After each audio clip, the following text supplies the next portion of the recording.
Hey, good morning, everyone. Well, I always say that, but it's all already past midday anyway. How are we all doing?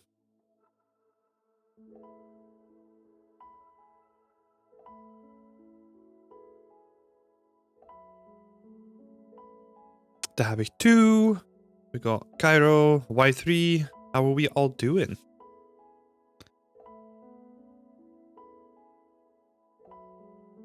It's been nice.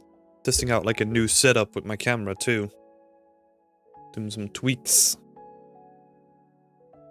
Think we should be good.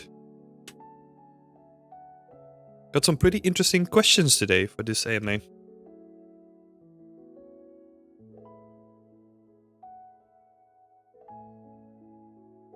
Good, good. Personal work time? Hell yeah. Yeah, doing good, man. Doing good. Did a bit of personal work yesterday on stream and off stream as well. Playing a little bit of games. Just chilling out, really. Like, not putting too much pressure. Because I have the entire week off next week. And I'll probably be, like, going back into doing some more Beyond Extent work. And maybe touching up the website and all that stuff. Lots of interesting stuff happening. Also prepping for the new thing that I can't really talk about. Making some good traction on that one too. Oh, yeah. So yeah, busy but good, as always. Uni work time for me. How about you? Nice. What do you need to do for uni?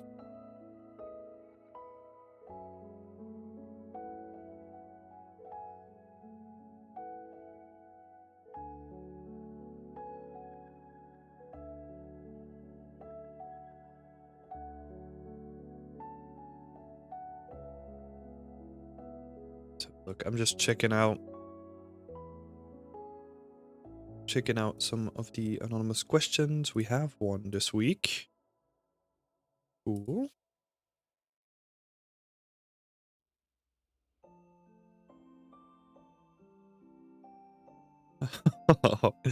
Uh-oh. Doing a sci-fi scene. Or rather, a few props because it's an overscoped open world again. Uh-oh. Is that your fault, or is it a team?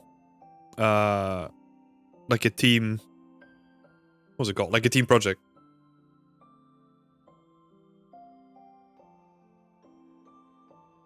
Wasn't my idea. Okay. Shifting the blame directly? Okay.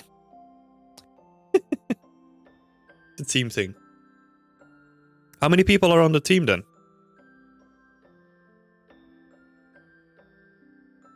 Because it probably needs to be a game then, right? Or is it just an environment?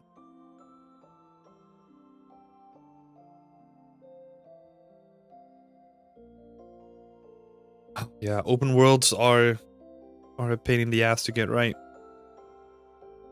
Especially with a small team. Do not recommend. Oh, just me and another guy. Okay. Just casually making an open world.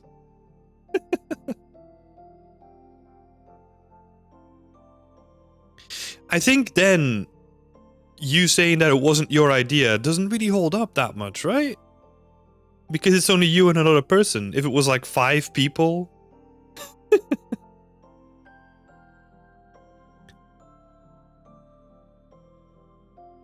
Imagine that. No 3D courses whatsoever this semester, but 2 courses for game dev. Oh, that's interesting.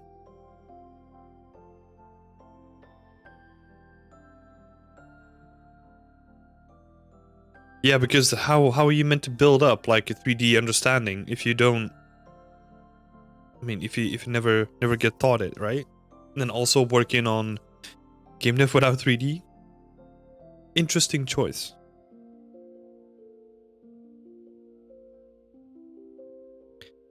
You told them in the start that you'll be looking at a lot of marketplace assets.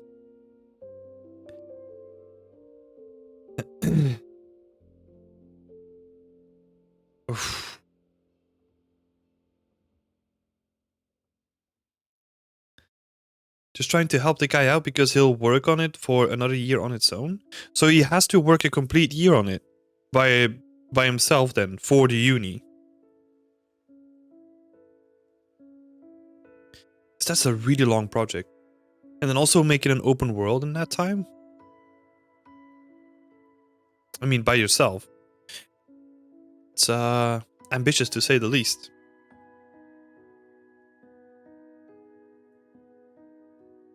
It's a huge mess. Yeah, I can tell. It's gonna be fun making some props though.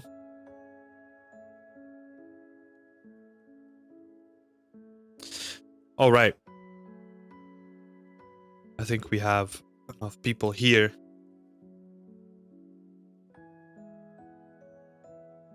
Has to work on and off.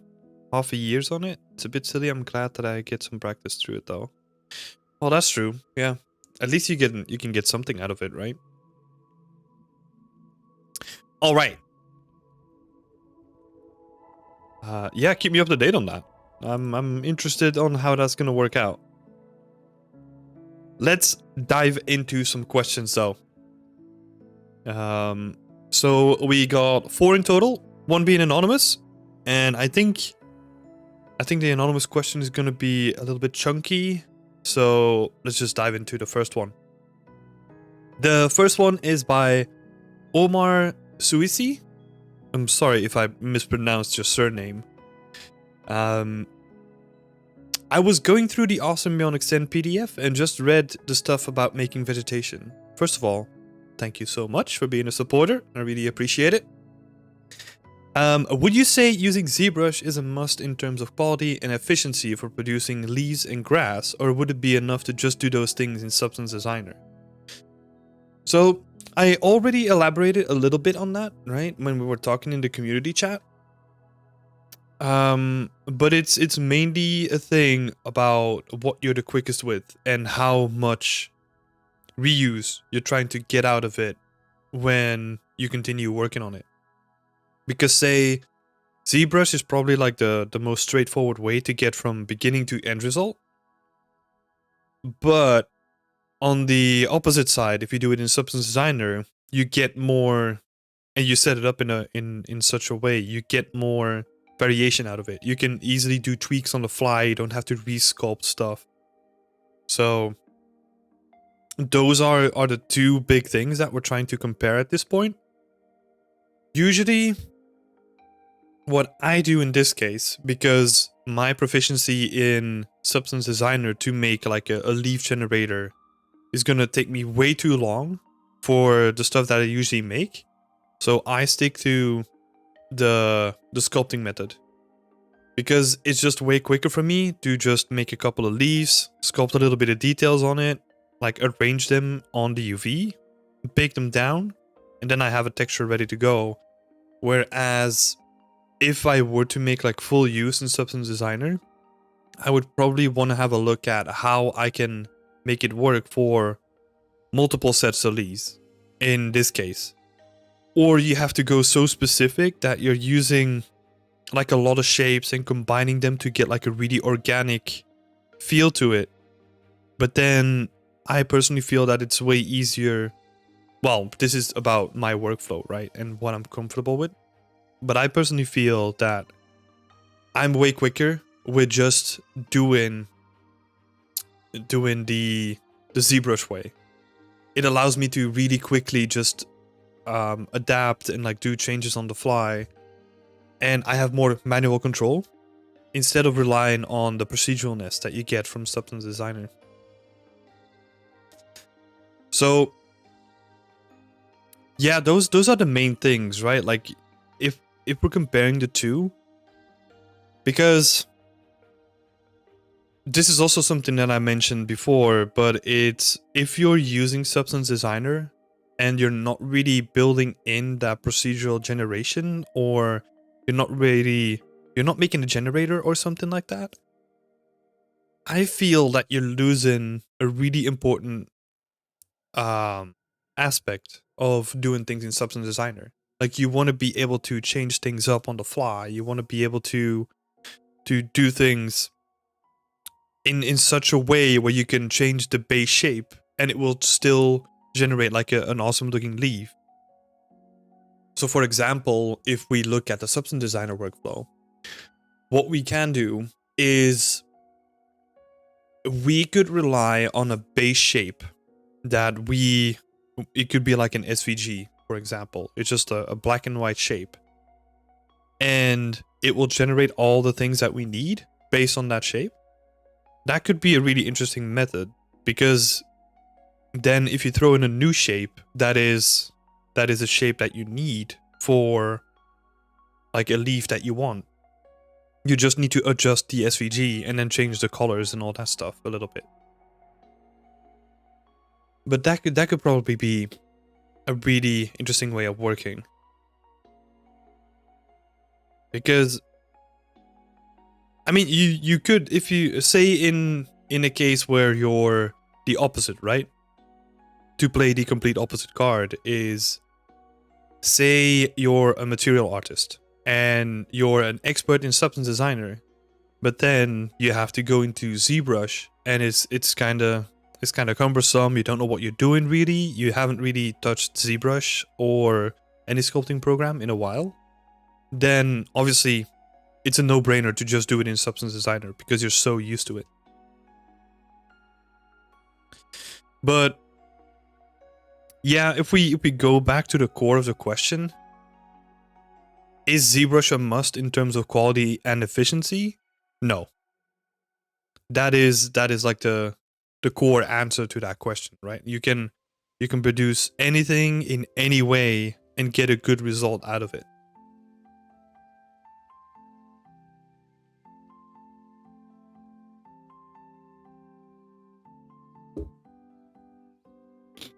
Yeah, I'm just thinking about other options because yeah, there's SpeedTree as well for individual leaves and all that stuff. I've used SpeedTree for that as well. So SpeedTree for like a fern, for example, I would generate like a high poly fern in SpeedTree, take that out of SpeedTree, break that down, or you could even do it inside of SpeedTree if you wanted to. But we had like an outdated version of SpeedTree, so we were quite limited in what we could do. So we took it out, baked it down, and then took those individual cards back into SpeedTree to then do the scattering of the ferns. And we did that for trees, and we did that for grass as well. We did that for multiple different things. So it doesn't really matter which program you use. Like it's never a must.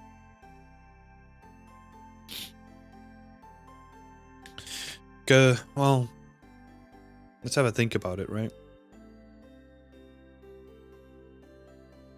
Yeah, even in a production environment, I don't think it's a must to have ZBrush on that. It's good to know a little bit of ZBrush when it comes to it, but it's not a must. Some studios might be really specific about it though. But a really good question, Omar. Oh, sorry. Thank you so much. I appreciate the good questions. Then we have the next question from Ioana. Everyone says you need a focused portfolio with pieces in the style of the studio you want to work for. But what if I genuinely enjoy working in different styles and switching it up? And I also don't have a particular studio in mind. I just enjoy learning new things all the time. Do I really need to concentrate on a specific style or thing? Or should I look into companies that outsource? I think adaptability is a really good skill set to have. You also need to look through it with a lens from the recruiter or the studio, that it might show off that you're uncertain about a focal point, right? But even then, even in that case, you could still be focused on environment art, for example, right? Which most of us are. We're like an environment art community anyway. But if you genuinely enjoy working in different styles, I would say exactly like you said. I think it is because you're learning new things and that excites you and that is a driving factor. And I think at some point you learn all the technical skills that you need to then really settle into a style that you want to pursue. That is what I think about that. Because I've seen it in a couple of, well, in a lot of people where they're still like searching for something and they're still exploring basically, which is a good thing, right? Because you need to, as an artist, explore new things and just experience new things and try new software and try new art styles and really push yourself out there. But if this relates to you having a studio job and you don't really have a studio in mind, then honestly, I wouldn't really worry about it too much. The reason why I say that is if I think about what I would look for in people's portfolios is not necessarily the style or like the colors that they love to use, because there's always going to be a little bit of a sacrifice that has to be made on that perspective. Where, say, I don't know, let's think about an example, right? Let's say that you're into stylized and you love like really flashing colors, but then you get to work for a company that sort of does stylized but doesn't do like the flashing colors because it doesn't work with the art style that they want to go for.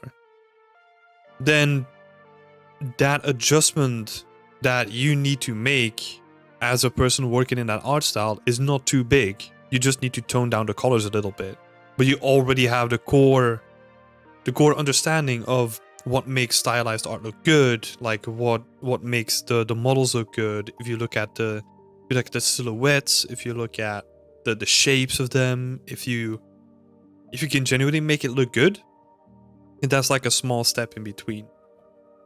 So all of this is basically to say that there's like underlying fundamentals that I look for, and I think other people too. That is, like, as always, right? Like the composition, how you can make the silhouettes, especially in stylized art, silhouettes are super important. All that kind of stuff is super important to showcase in a portfolio, even though it might not be 100% the style that they're working on currently. It's about that underlying factor. And that's also why I say don't really get too hung up in the different styles and just follow what you love to do. Because if that is your passion, if you really like to try different styles and switching it up, then that is a thing that's always going to shine.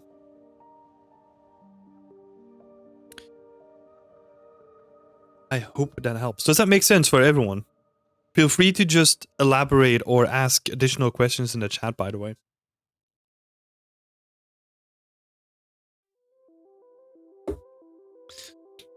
I know that sometimes I make it feel like just questions and answers, but this should be like a discussion, right? Especially the part that I mentioned in the beginning could be quite interesting. Like, if you're in the chat and you're listening to this, do you think that working with so many different styles and learning new things is just a sign that you haven't really discovered the thing that you want to settle in?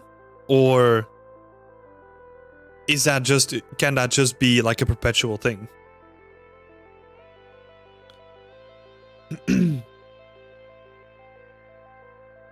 Work you enjoy will always show more than work you think you should do. I agree.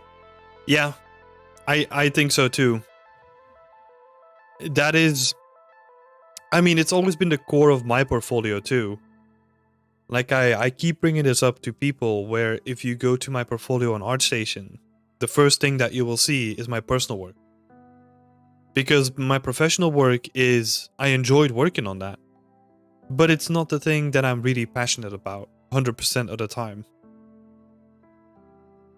There are really, really awesome aspects about that. But if I gotta be brutally honest, like, work will always remain work. And personal work is where I put my passion into it.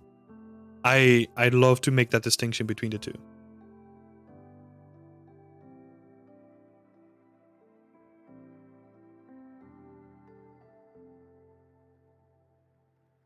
And also to add on to that, right, Cairo, it's like you said, like, you can really tell when someone had fun compared to when someone didn't enjoy working on a project.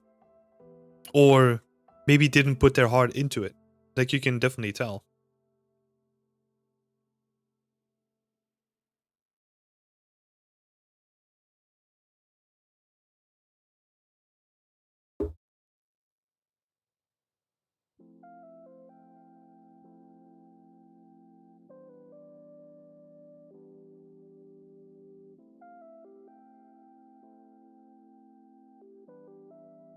Oh, alright.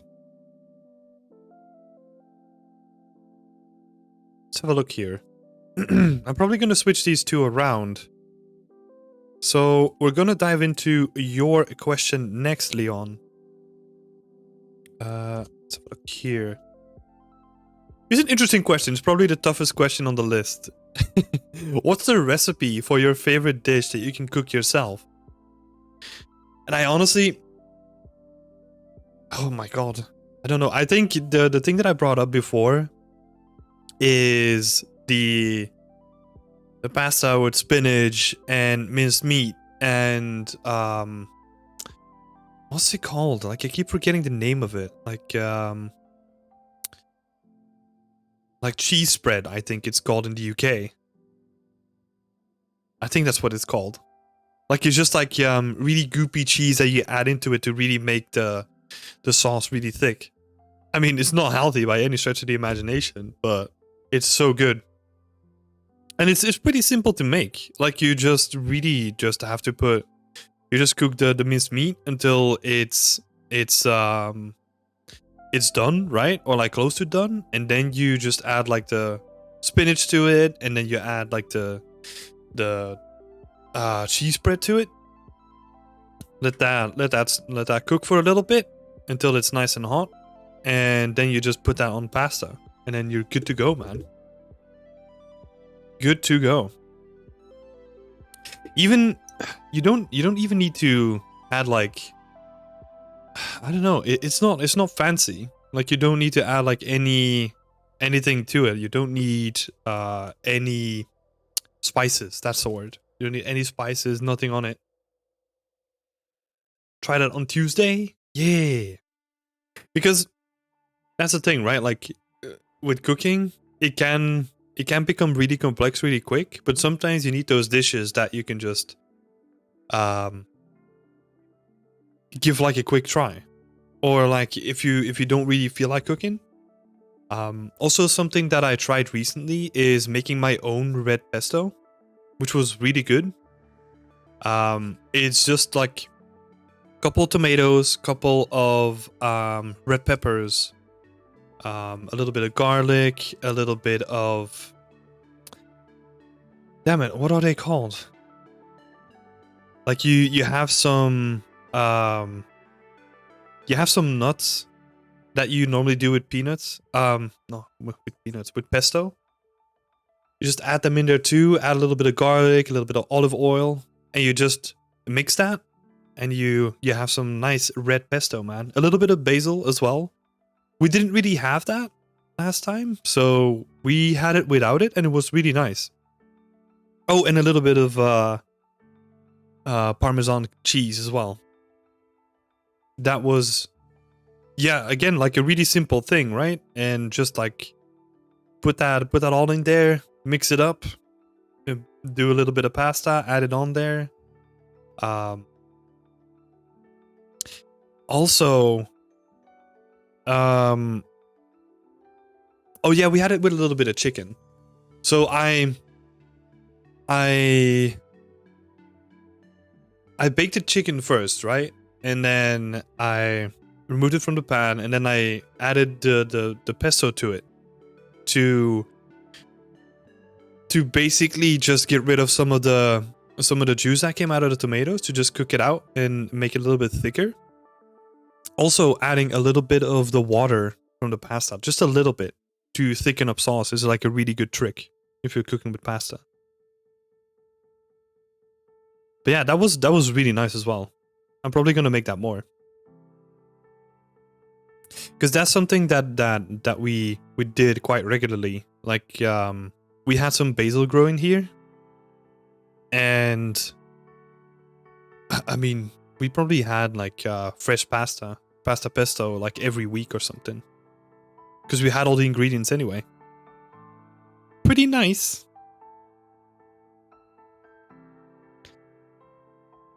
My favorite ones are the simple ones, but good. Yeah, because sometimes like when you go into like Indian dishes, like you have to marinate and you have to like let them sit and cook for like a long periods of time, and it just takes you it takes a lot of time. Like the stuff that you need to do is not that tricky, but it's just, it takes time. You have to prepare and you have to think ahead, and sometimes when you're working, it doesn't really work out, right? Such a good summer dish. Now I'm hungry. We should have like a food channel on the Beyond Extinct community and just share like homemade food. Pasta with sugar for dessert. Yes, Jacob. You know what? I've been trying to be better though about the pasta with sugar for dessert. We're trying to limit the amount of pasta that we cook. Because yeah, like it always is the case where I hate throwing stuff away, and then because I hate throwing stuff away, I just overeat. Like I eat way too much. So we're trying to limit it. But hey, if there's leftovers, Jacob, just add a little bit of sugar on the pasta, and then good to go.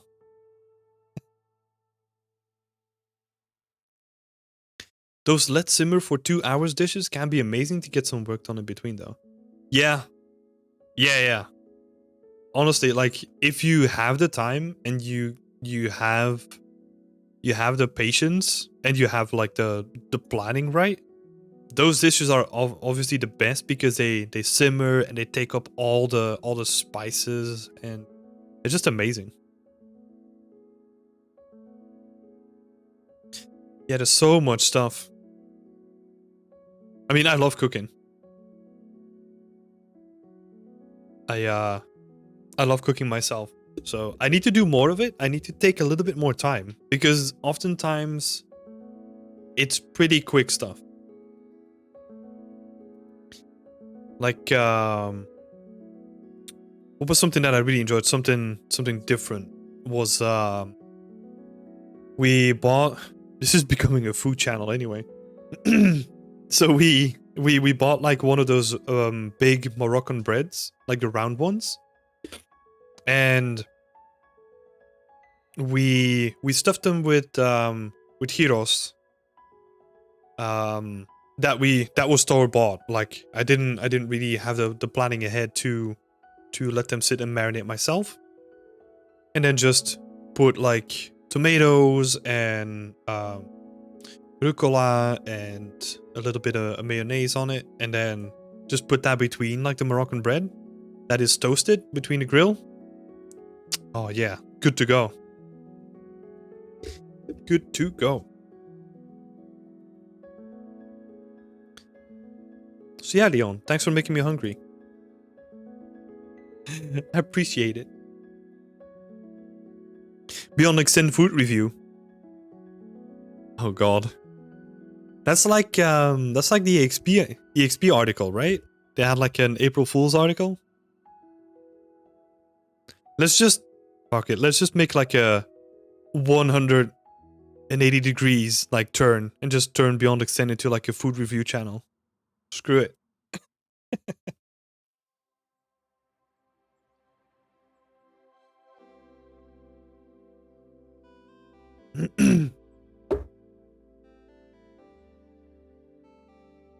Haven't been on Discord for a while. How's the new challenge going? Honestly, Jacob, it's going amazing. The stuff that I'm seeing and that people are sharing within the challenge chat on the Bionic Sin Discord is honestly amazing. We also have 5 teams instead of 2 teams like we always had before. So people really took up an interest after the last ones, which were absolutely amazing. So it's really nice to see that so many people are interested in it. We got to a point where we actually had to stop the applications for new people trying to get in because we wanted to test how it would scale going forward. So honestly, absolutely amazing to see all the people working on it. And yeah, exactly, right? Like some of the blockouts look really nice. People are putting in like a lot of good work. And yeah, I'm honestly so excited to see where everyone's gonna go with their piece and how the teams are gonna get together and like actually start the production, right? Because that's also something new that we did in this time is we sat down with all the individual teams and we had a chat with them before they went into the production phase. Which was honestly pretty good because sometimes what happens with these challenges, like people don't really take the time to properly talk about the scoping of it, especially because it's only a month. Like you have to be really careful about like overscoping a project like that. But yeah, it's been amazing.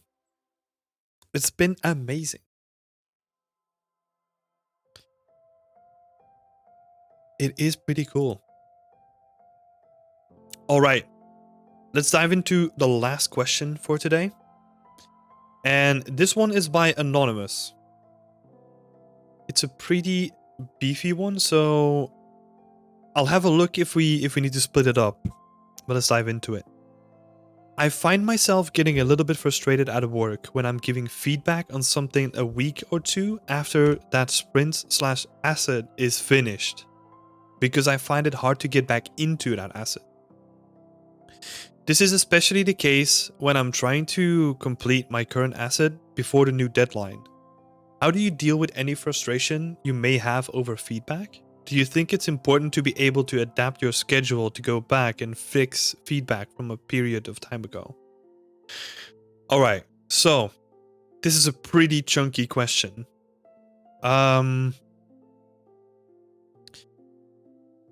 It is pretty interesting, first of all, that you still get finished after an asset, that you still get feedback on an asset that is already finished, so to say.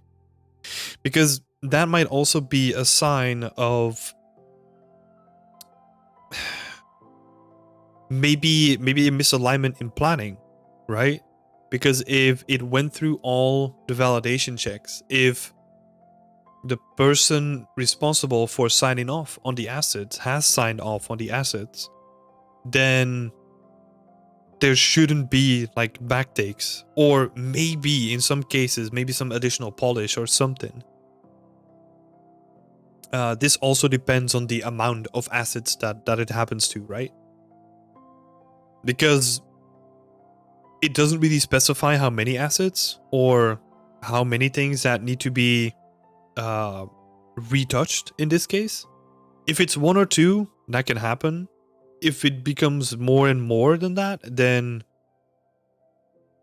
I think it shows more of a sign that how should I say it?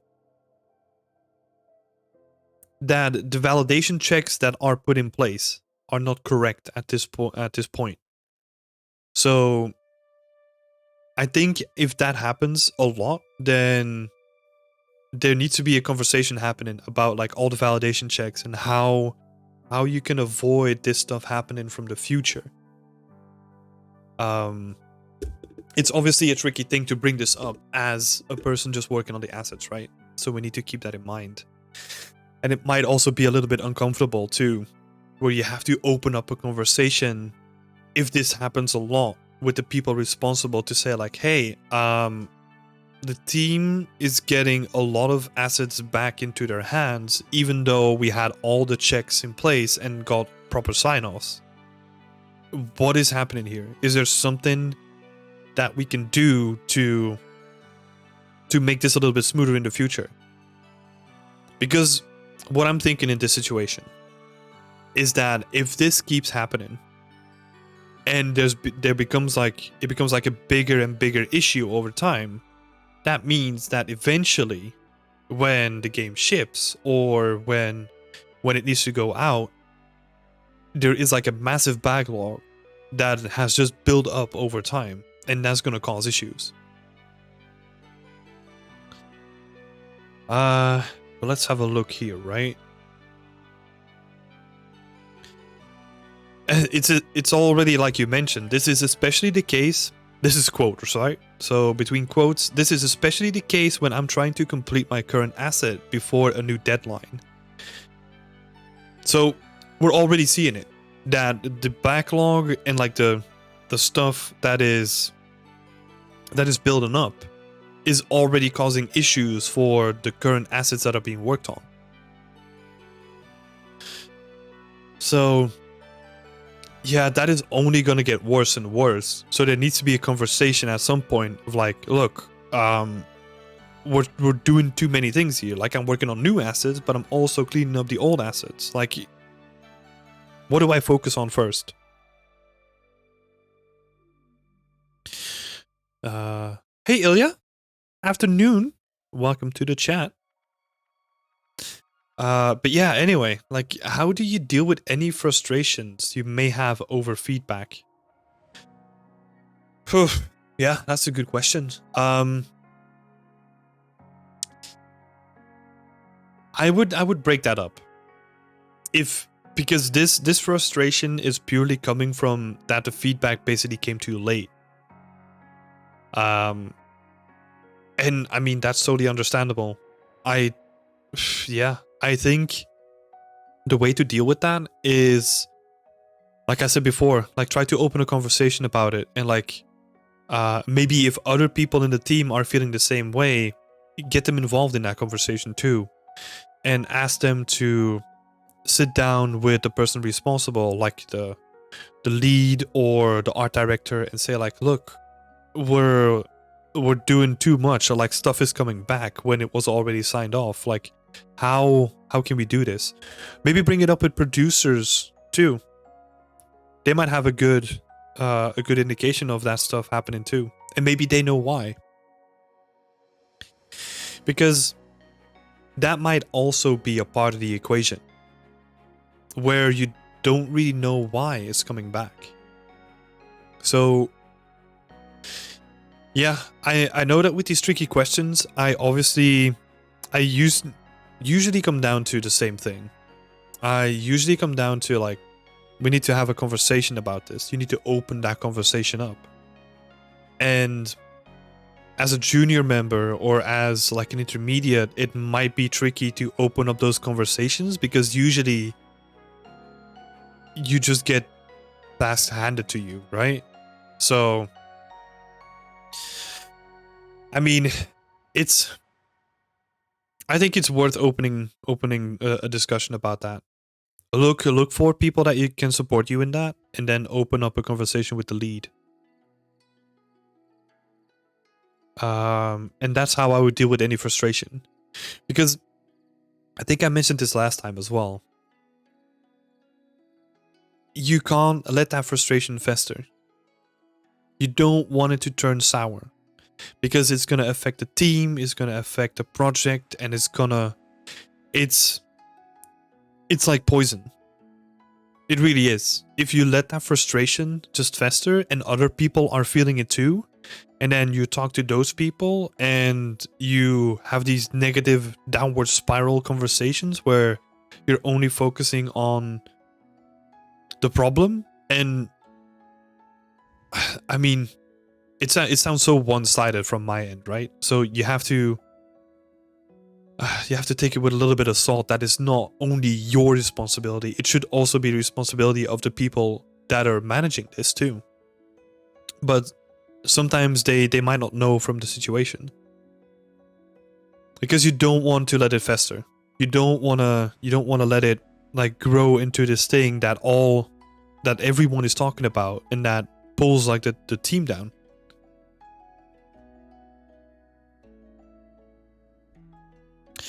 And then the second question that leads on to this. Do you think it's important to be able to adapt your schedule to go back and fix feedback from a period of time ago? Quick answer, no. Because this should be built in by the producers. This is not something that you should be able to decide on your own. This should be built in within the scheduling of the project. Like, if they want to go back and fix assets, that's fine. But there needs to be dedicated amount of time for that. Because if that doesn't happen, then we're going to go back to the conversation that we had earlier. And it's just going to build up. It's going to build up this backlog. And it's going to become bigger and bigger because now you're also working on new assets and old assets. But there's going to be a time if this builds up that you're only going to be fixing old assets because you don't have time for new assets anymore. So you're going to miss your new deadlines too. Right? So what could be one of the suggestions, right? Because we keep talking about the problem, but let's look at the solutions. What could also be a part of the solution is offering a potential solution to the leads. Say like, look, we're working on new deadlines now. The polish work that needs to, or like the redoing of the assets, if it's non-gameplay related,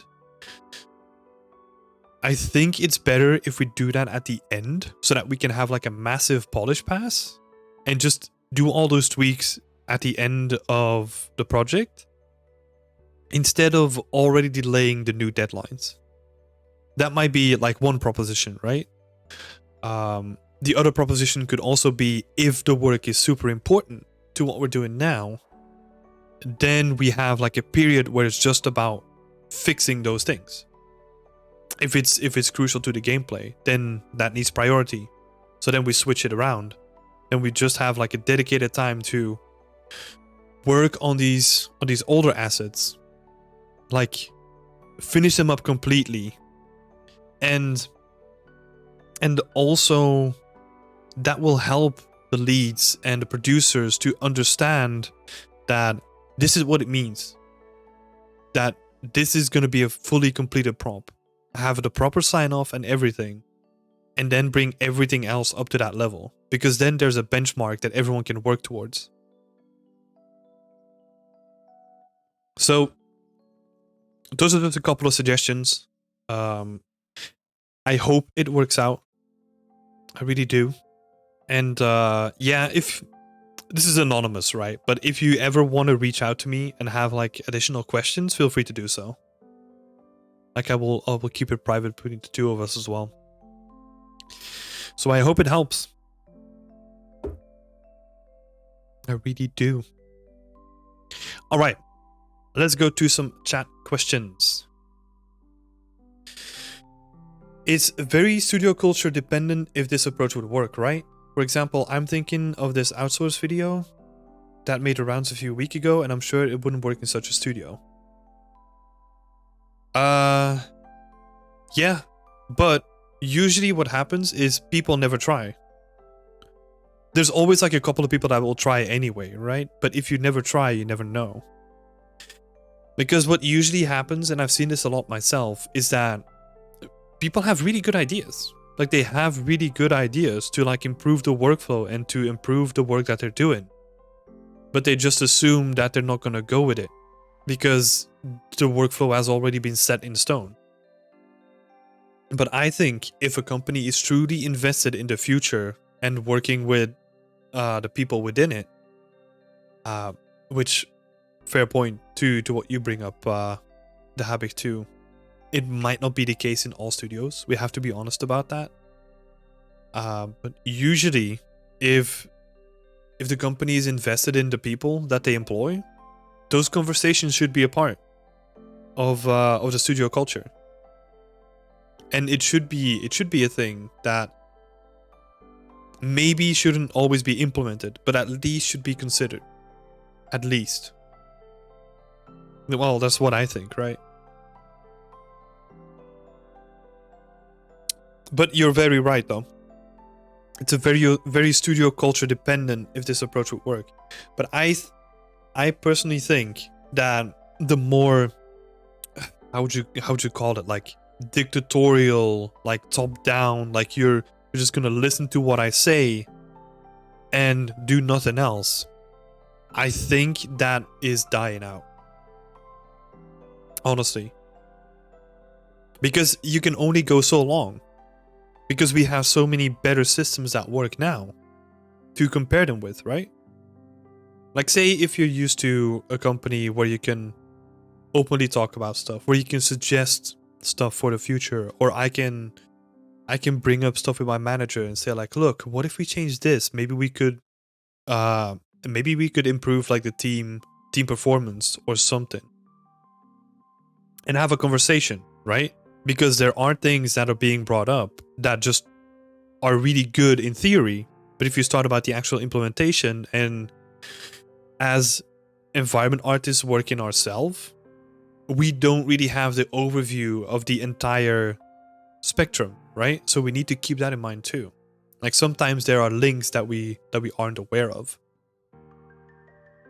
Because sometimes it just doesn't work. But it's interesting. It's interesting to, well, I think it's important to at least give it a shot.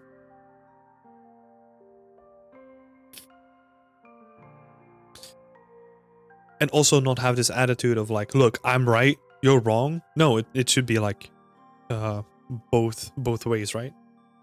I'm also not saying that it's you, but it's a good point that you bring up. Because yeah, in some outsourced studios where they have a lot of people, well, this is going into like a slightly bigger aspect of the game industry in general at the moment, right? If you have the people that are dying to get in, maybe from a business aspect, they just have this attitude of like, okay, if you don't want to listen, we'll just fire you and we get the next one.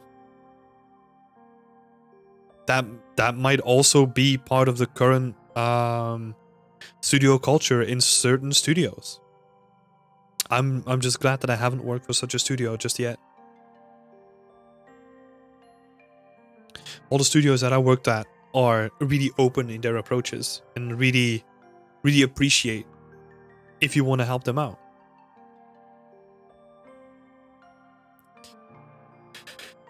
But yeah, it's a very good point, and it's unfortunate to see it though. It always makes me a little bit sad that there's people working in studio cultures that finally made it in the games industry and then they get treated so badly. Yeah. Zex, hey yo, welcome to the chat. I'm gonna start my first internship at a game studio after summer. Any tips? I'm gonna work as an environment artist, by the way. Awesome. First of all, congrats. That's amazing. Your first internships in a game studio. That's nice. So, a couple of tips: just be open, listen to people, ask a lot of questions. Don't be afraid of asking questions. I think there's like a big wall that intimidates you once you get inside the games industry, right? But the sooner you break that wall down, and the sooner you start asking questions, and the sooner you start opening conversation with people, the sooner or like the quicker you will grow. So that is definitely my biggest tip there. My biggest concern right now is I will be able to deliver on time. Don't worry about that. Don't worry about that. As an intern, you are not expected to hit the deadlines of intermediates and seniors and all those people. They take you on as an intern because they know that it's that it's a training opportunity. They need to train you up. So they don't have these... Well, again, I'm generalizing, right? But most studios don't have this view that you should be like 100% as good as all the people that are there. Because you need a little bit of ramp up time. You need to get used to the workflow. You need to get used to the games industry in general, right? So don't worry about it. Honestly, just enjoy the time. Have fun. Deliver great stuff. Ask questions to people, like talk to other people, make some friends.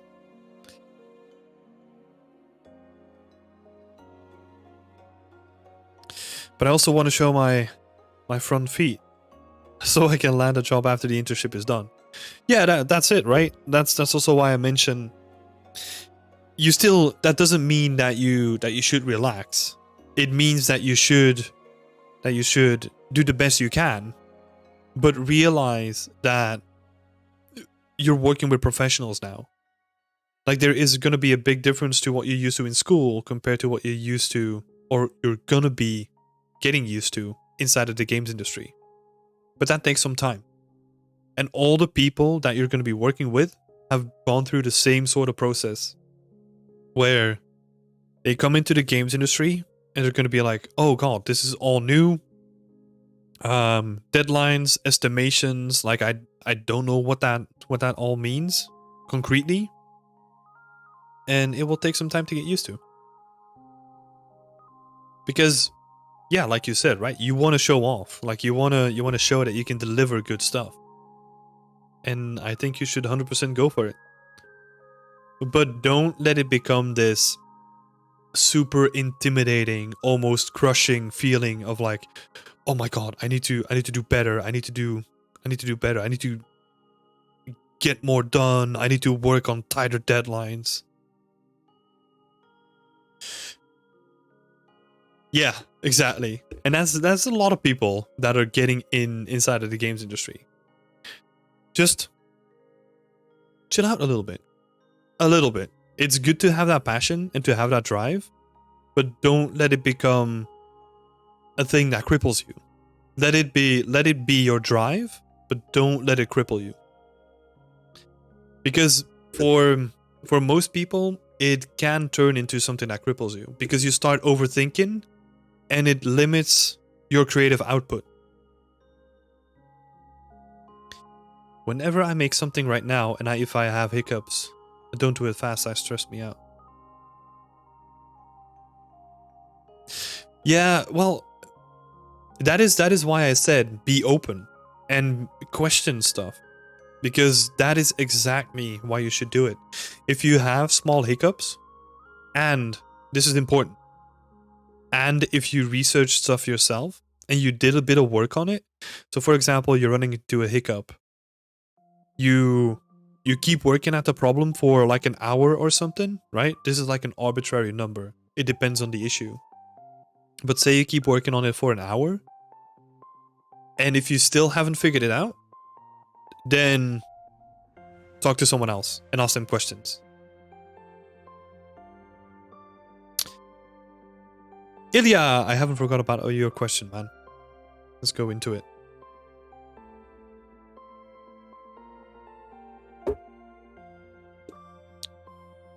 Do you think that remote working is viable on the long term? And is it good enough for us to learn? By us, I mean juniors. Yeah, no worries, X. Anytime. Wait, do you think that remote working is viable on the long term? And is it good enough for us to learn? That is a really good question. Because I've been thinking about that myself.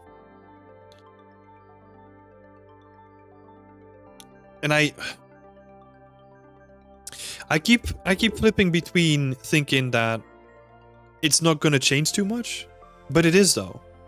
Because I'm already seeing that happening with people that recently joined our company, for example, and they're not juniors, right? There's a disconnect that happens. Like, there's a disconnect that happens with people that don't have face-to-face communication. So this is also why I was reading up upon it yesterday, where a lot of companies are doing the hybrid approach, but they're not going full remote. I think full remote is something that works when you've always worked remote before, because you don't know. Well, this is just an assumption, right? Because I never worked fully remote. But if you never worked fully remote before, well, if you only worked fully remote before, then you don't really know what like a tight team feels like. Like you don't have, like, for example, if I think back at before COVID, like rooftop parties and just chilling out with people on Friday evening and just talking about random stuff, that is all gone. Like we don't have that anymore. And some people have tried to replace it with Fridays, like, I don't know, just chilling out on Discord, right? But it's not the same. It's not. Like, you can tell by the amount of people that turn up. Like, on those Friday evenings, I think I would say that more than 50% of the people would be there. Like, especially every other Friday. And that is a huge turnout compared to the 5 people that turn up on Discord. So that is like, I don't know, like 1%, maybe like 5% of the company or something, right? Like the difference there is already huge. And yeah, I think that disconnect also leads into the learning opportunities, like what you mentioned, Ilya. Is imagine walking through an office that is filled with people. I mean, at this point, imagine, right? But you can pick up stuff. Like you can see people working on things and be like, "Hey, that's cool. How did you create that?" And just have like a 5-minute chat and learn like a ton of information. Where right now, it feels like we're still figuring out how to work remotely in that same way. And I think that's going to be a struggle that's going to continue for like a couple years on. You don't really have that genuine connection, or you can't really walk through some of the offices and be like, "Oh my god, that's some cool shit. Like, can you explain to me how that was done?" Like those things don't happen anymore. They might happen if that might happen if, like, yeah, like you said, Cairo, if someone's in like Zoom calls the entire day. But it's still, yeah, there's still a disconnect. And this is, you gotta take this with a grain of salt coming from me, right? Because I'm honestly not too big of a fan of online communication. And this is this is so weird, right? Because I'm talking here on Twitch at the moment, talking to like a bunch of people that are typing in chat. So I know that this is so weird. But I love that genuine communication that you can have. Just talking about random stuff. And just walking into people and being like, "Hey, I've never seen you before. Like, have we met before?" And that genuine connection doesn't happen anymore. You're not gonna run into someone in like the hallways on Discord, right? Like even if you have Zoom calls, like Cairo mentioned, and there is someone in there, you can see someone in there. People don't usually go in there because it doesn't really feel like a spontaneous connection. Like you're still making the choice to go in there, right? If I walk into someone that I haven't seen before in the hallways at the studio, I'm like, "Hey, have we met before?" Like there's that spontaneous thing that happens. Because like good example, like 2 weeks ago, I think I went to the office for one day, and I met up with like people that were working at the office for over 6 months and we never spoke. And I've talked to 3 new people in just one day. And that happens in the office. That doesn't happen on Slack or Discord or Teams. So I think in the beginning when we were working from home, I was really into the idea of only working from home, right? That was like, oh my god, that's gonna be so great. But like the more that I'm doing it currently, I'm becoming a bigger and bigger fan of the hybrid approach, where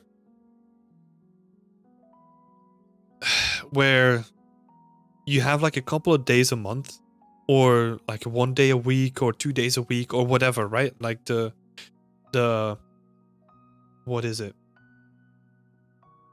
Like the amount of times, like, or the amount of days that you go into work, that's totally up to you. But at least you have that connection. I think people who want to reach out will make an effort, whether it's online or in person. I don't know. There are people that are really good at making an effort online and in person. But I would do it. I'm way more inclined to do it in person than doing it online. Like, for example, if we're comparing online vs how I would talk to people in the office, is like in like the story that I just told, right? Like I went to the office one day and I talked to 3 new people that I didn't really meet before. Whereas online, I'm not really making that same effort. But I do get your point though, because there are people like that. Like they need that social connection, so they will introduce themselves to all the new people coming in. And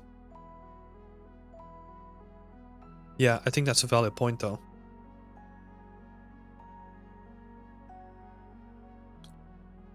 I wonder, this is also coming back to your previous point, Cairo. I don't think, well, I'm curious. I'm more curious. I don't think there is like a good replacement for that genuine, spontaneous collaboration, or like conversation, not collaboration.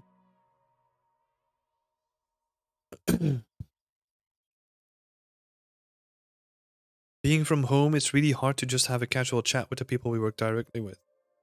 Yeah, I'm feeling the same thing, Hamish. Also, welcome to the chat, man. Yeah. Yeah, I totally agree. Like, I'm having issues with that too. Like, even online. Like, I used to be able to talk to people until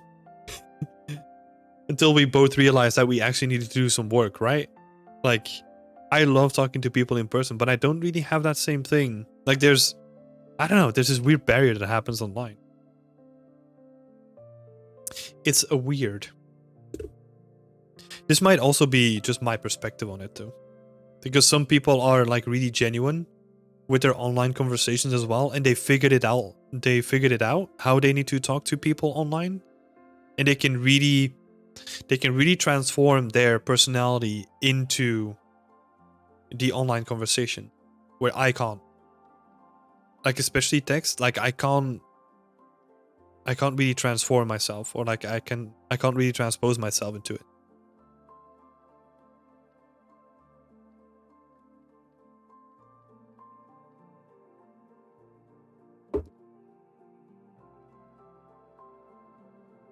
That disconnect is the thing that I dread the most from an internship. Now being able to really establish myself socially and not being able to establish myself socially and having this online barrier for communication. Yeah, the havoc too. I get it, and that's where, and that's sort of going back to the original point, right? That's the point that Ilya brought up is, I think this is really hurting juniors, like getting into the industry, where they would usually have like a tight, like if we think about how we normally introduce people inside of the studio before working from home was a thing. Like, the manager, like the person that was going to manage that person coming into the studio, they would get a budget from the studio where they would take them out for lunch that was paid by the company. And like, that's an incentive, right? Like, you go out with that person and you get to meet them, and you bring some friends along from the company, and they really get embedded into that structure. But now there's no equivalent like that. Like, there's nothing like that. And this is not me saying that it's the company's fault, right? It's just a situation. I don't think allows for that, which is quite unfortunate. And I think a lot of smart people are thinking about ways to replace that, but I don't really think that it's possible to do it online. Like, we're social creatures. Like, we need that connection. We need to be able to see other people and look at their body language and see how they react to stuff. And it's like a lot of intricacies that happen when we talk to people in person rather than this format. It's an interesting conversation. I wonder if we're gonna find better ways in the future. But I think... Yeah, that could be one of them, right? Like, mandatory online gaming sessions for onboarding. It could be one of them. VR offices. I'm pretty sure that people, like, companies have tried that though, where just using games as like a medium to bring the team together. So I don't think it's out of the ordinary. Might be an interesting idea. Let's have a look here. But yeah, that disconnect. I don't know. Like, I think once we got vaccines, right? Like, if everyone is able to be vaccinated and the stuff starts to die down,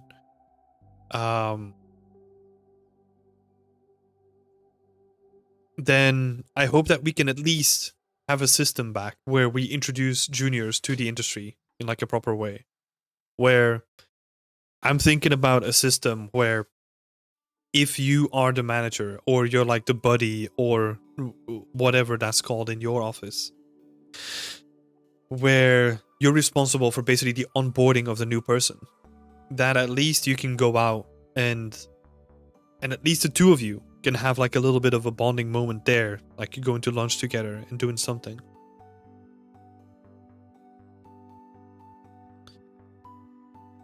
I wonder how newer studios are doing this, fully remote, like Counterplay. Yeah, I wonder too. I think in that case, it's probably easier for them because they have started with that in mind, right? Whereas if you look at some other studios where they had to adapt their whole structure to suddenly work from home. Whereas if you're stepping into it with that in mind, then I think you're attracting people with like a certain mindset already. It would be interesting to talk to them and to find out how they're doing that. Maybe they do have like some sessions where they get together, play some games and all that stuff. Would be interesting. Because it is going to be a big part of our future though. I think offices will be smaller. I think desks might be shared at some point. I think there's going to be lots of experimentation with that. So that you can come in on certain days, but then other days are reserved for other people. Gotta be a headache for producers though. I'm glad I'm not in that position.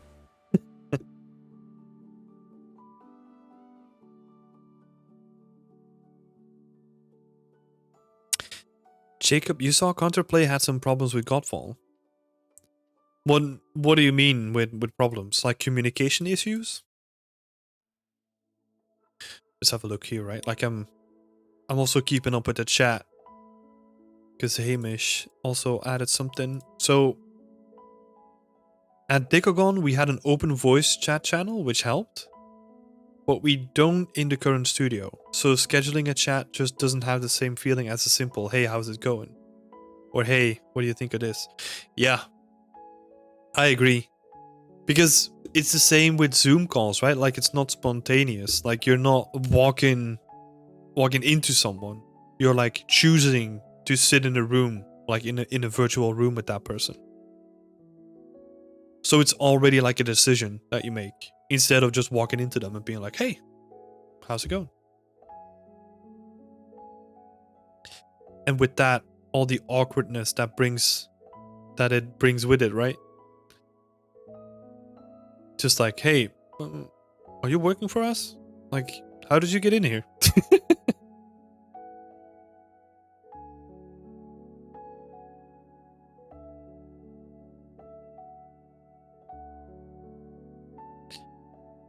Yeah, I think the future is going to be interesting when it comes to that. Because, I mean, it opens up a lot of potential too, right? Imagine if you can choose to live wherever you want, but still work for your favorite company. How amazing would that be? So imagine if there's a structure where, let's say, I mean, there's obviously going to be limitations on that structure, right? Obviously. Because, I mean, yeah, who knows? Say, imagine if you work for like an American company that pays you a lot of money, right? Compared to what we're used to in Europe, so to say, because the wages are higher, because the rent is also higher, and you also need to pay for medical expenses and all that stuff. But say there's a structure in place where you can just live in Thailand. Like you almost make like enough money in like 1 year to survive like 10 years in Thailand. I'm not sure about the specifics of the numbers, right? But like, let's just imagine. It would be crazy. Would be crazy.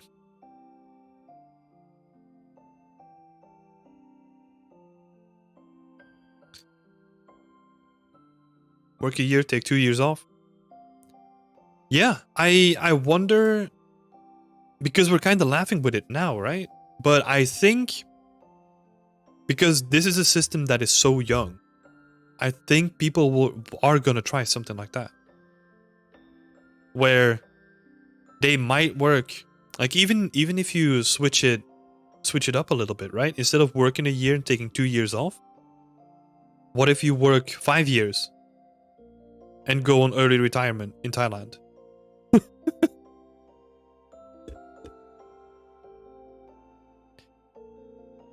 Oh, that's another good point. Yeah. Like if there's like 0 AAA studios in countries, that would also be cool. I would be interested in seeing a structure of a company. Like I'm talking about really big companies, right? So let's say we're going to be fantasizing about what the future looks like for, I don't know. Like in this case, let's call it Ubisoft, right? It might be interesting to then think about a future where they have rented offices in all the main spots, even if they don't have a permanent studio there. They do have rented office space that people can go in and still enjoy like the perks of quick internet, still like separation from home and work and all that stuff, but it's not like a permanent Ubisoft studio. It's more like, what's that called? WeWork? Like something like that, where they have like rented office space. So you would still have the studios, which are probably smaller in size because less people are working fully in them all the time. So it's saving money, right, on that end. Uh Yeah, that's also true. If we're talking about Ubisoft, they're gonna have a studio in every country in 20 years. Yeah. I mean, yeah, probably.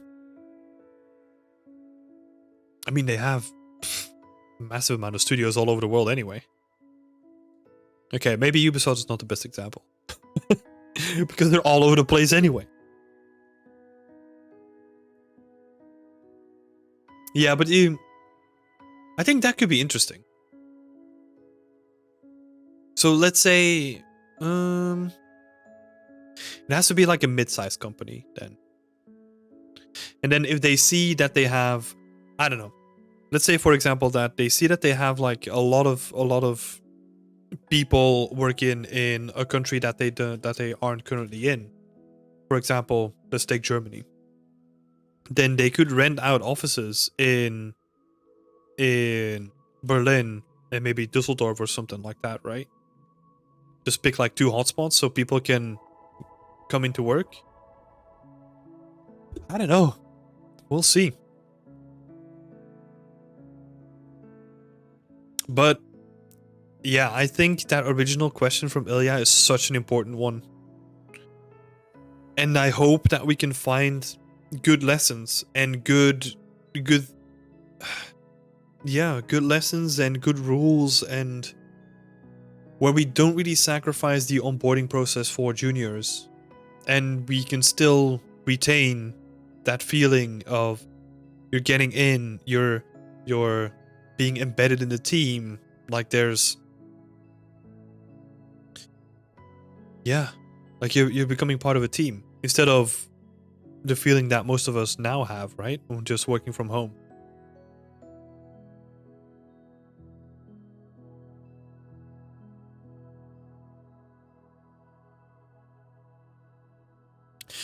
Jacob, I don't know if, well, if you want to answer it, but you mentioned that you saw Counterplay had some problems with Godfall.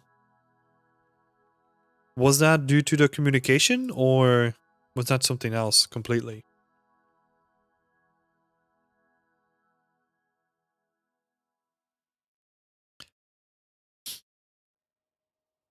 Oh, you don't know. Okay. Cool. Yeah, I mean, there's always gonna be. Oh, okay, just poorly received. Yeah. Yeah, that makes sense. That's also an interesting question. If it was due to remote. Because this also comes with what I'm currently thinking of is, say you have to give art direction remotely, which kind of works, right? Because bigger studios have been doing this for a long while. So there's, I don't know, for example, within the Ubisoft ecosystem, like you work with international studios anyway. But I wonder if you don't have like a setup for that yet as like a new company, that it might be tricky to get into it at first. I think we have 2 Ubisoft studios in Sweden. Yes, one in Stockholm and one in Malmo. Right? Those are both in Sweden, right? So bad with my geography.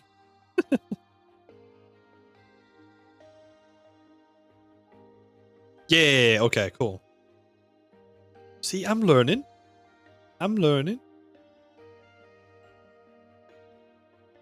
Yeah, like it's pretty crazy how many studios there are, like all over the world.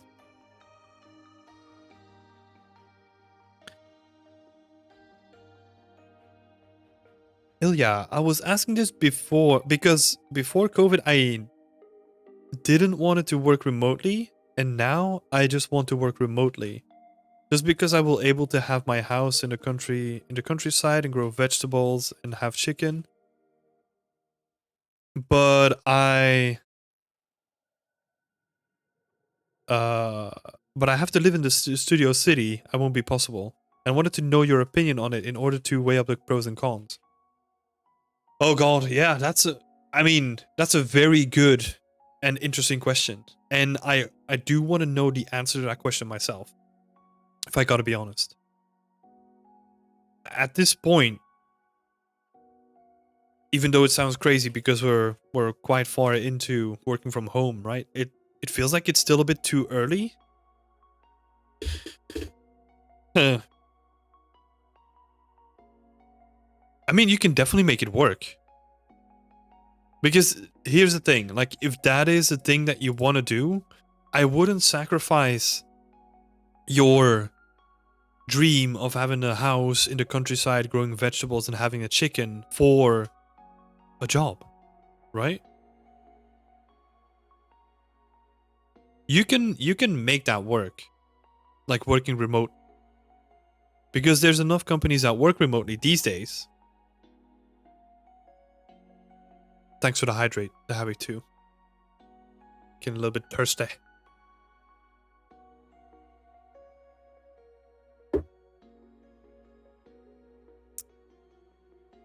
So yeah, that's what I would say. Like, if that is your dream, I would probably start looking for remote jobs. And then maybe there might be a little bit of a sacrifice on like onboarding into the industry and all that, right? But that's totally workable.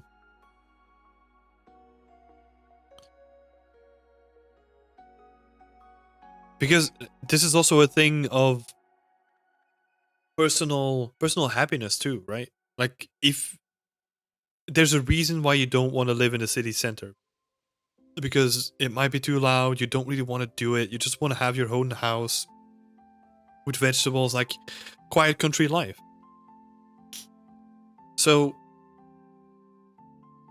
yeah, if that is your thing, which is completely understandable, because I would love a life like that as well.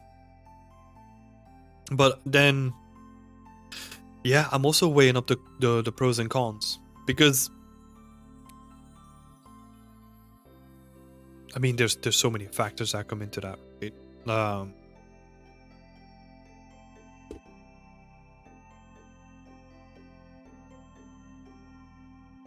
Yeah, I think that's good. Just take it step by step, because I think it's a very interesting thing that you want to do, and I sort of have the same thing. I do want to have like at least a garden where I can grow vegetables and have, I don't know, just be self-sustainable to a certain degree.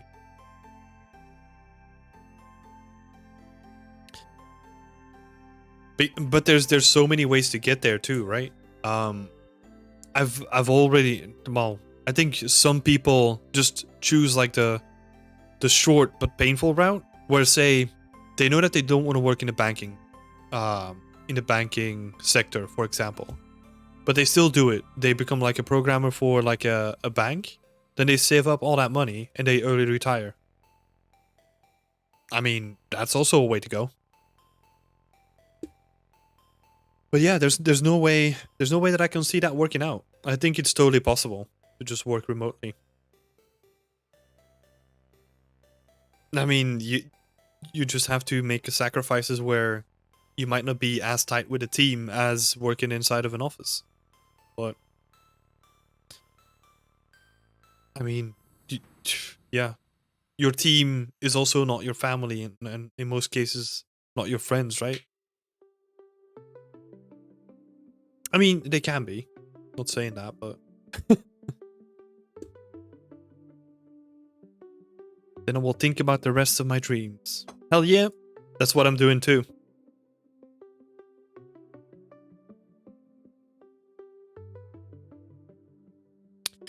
Sort of a related question. Do you think industry veterans, maybe near the end of their careers, look down on people who have always worked remote?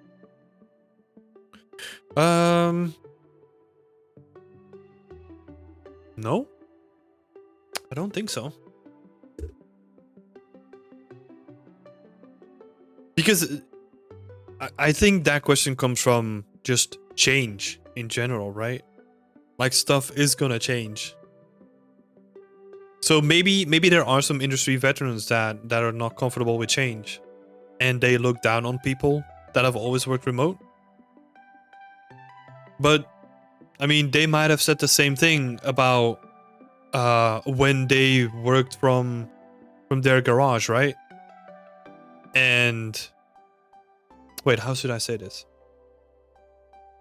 Maybe they got looked down upon by people that were the beginners of the games industry, and they worked in their garage like really hard to start up their own games company. And then the veteran that we're talking about here just got a job in the games industry when it was more established already. So I mean, nah. If they do, then it might be a little bit short-sighted. Because stuff is gonna change anyway.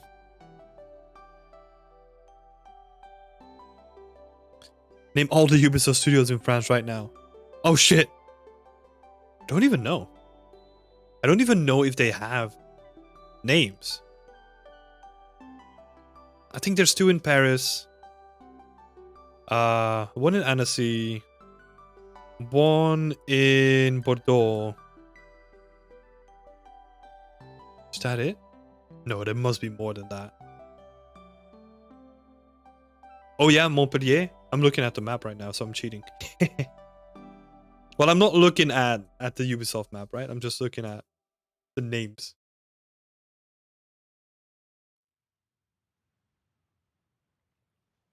Bordeaux, Annecy, Paris, all I can think of. Yeah, Montpellier. Montpellier also has a Ubisoft office, I think. Let's cheat. Let's have a look at it. Oh god. Okay, so oh,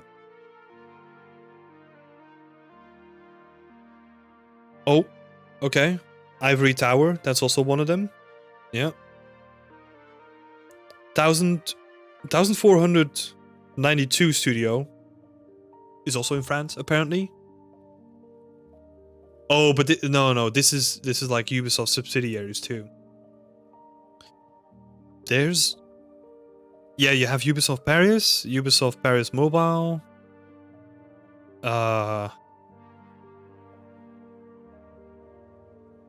So many of them. Jesus Christ. All right. Anyway, we had some good questions today. I'm gonna be heading off and doing some more personal work, chilling out a bit. It was awesome.